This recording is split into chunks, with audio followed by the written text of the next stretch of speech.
Guys, I'm happy to welcome to the podcast a new guest. This is the veteran journalist James Rosen. He's the chief White House correspondent for Newsmax. In fact, he's been a Washington hand for a long time. He reported on Fox News for nearly 2 decades. He's published in the New York Times, the Wall Street Journal, Washington Post, etc., Atlantic. And he has a new book that we want to talk about, and it's a terrific book. I just finished reading it. It's called Scalia, Rise to Greatness, 1936 to 1986. So this is really the early life of former Supreme Court Justice, the late Antonin Scalia. James, welcome to the podcast. Great to have you. And what a Thank terrific... you, Dinesh. Thank you for having me. Absolutely. And what a terrific book. I mean, this is a book that brings Scalia really to life. And I want to talk a little bit about his life and about his character. But let's start with the distinctive element of Scalia's judicial philosophy. The question I want to ask you is that we've heard a lot about the conservative judicial philosophy of original intent. Original intent here meaning that a judge in interpreting the Constitution should, begin with the obvious text of the Constitution. But when something is a little obscure, dig into the kind of surrounding circumstances and original motivation of the people who made that law to see what that law actually means. And this appears to have been the sort of dominant conservative philosophy promoted by, say, the Federalist Society and so on. And my question is, does Scalia fit squarely within this tradition, or is there a kind of Scalia take on this that's a little different? So first, again, thanks for having me, Dinesh. This book, Scalia, Rise to Greatness, 1936 to 1986, tells the story of the first 50 years of Antonin Scalia's life. It ends with him taking his seat on the Supreme Court. Hopefully only 2 years from now, we'll publish Volume 2, which will cover his Supreme Court tenure.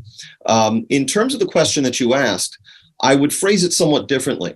Until Scalia came along, first as a judge on the Court of Appeals and then as a justice on the Supreme Court, there prevailed in legal circles a theory about how judges are supposed to go about their work. What does a judge do, after all? A judge tells us what a law or what the Constitution means. They might have two parties arguing before them over what the law means, the government and a corporation, two individuals, what have you. And the central business of judges is to tell us what the Constitution or a given statute means. That means that they interpret these constitutional provisions and statutes. That's called statutory interpretation. That's what judges do all day long. Until Scalia came along, what prevailed was a liberal notion called the living Constitution. This was the view that the provisions in the Constitution, such as the Bill of Rights, or any of the statutes that have been passed in the 200 plus years since, should expand. Their meaning should evolve over time in order to take account of phenomena that the founding fathers never could have envisioned, such as nuclear weapons or the internet or what have you. And in order to accommodate this notion of the Constitution as a living, breathing, expanding document to accommodate modern phenomena, liberal judges would look back, they really wouldn't look at the text of the law because the text would stay the same. And in order to accommodate the idea that the law should evolve, its meaning should evolve over time and expand, they would look to legislative history. What was debated on the House floor? What was printed in committee reports that were published along the way as a bill approached final passage? Scalia stood athwart all that. He championed something called not original intent, because Scalia famously said he didn't care if we should discover some secret note from the founding fathers that told us what their intent was with the Constitution. Scalia was the champion of something called original meaning. A law, a statute, or the Constitution means what it was widely understood to mean at the time that it was enacted and signed into law. Scalia believed it was wrong for judges and justices of the Supreme Court to graft onto existing texts, the text of the Constitution or the text of a statute, their own policy preferences to accommodate modern phenomena. Scalia felt if you want to accommodate modern phenomena such as nuclear weapons or the internet, you have a Congress to pass new laws for that purpose. This was kind of a radical notion, believe it or not. This idea that originalism, the original meaning of a law should be what judges look to. And Scalia had a way of finding what the original meaning of a law was, the text of that law.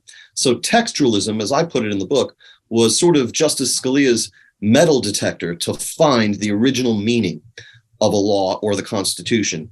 And he felt that he was only modestly successful in spreading this philosophy.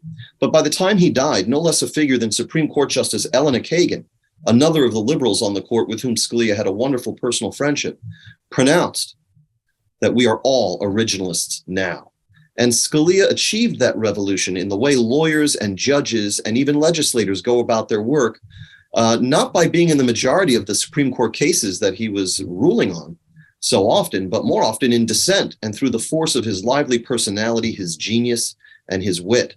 And so his revolution on behalf of originalism and textualism is really one of the most important changes in American society of the last 100 years. And that's one of the reasons why I undertook to write this book. Well, that is elegantly stated. And when we come back, I'm going to explore this theory a little further with James Rosen. We'll be right back.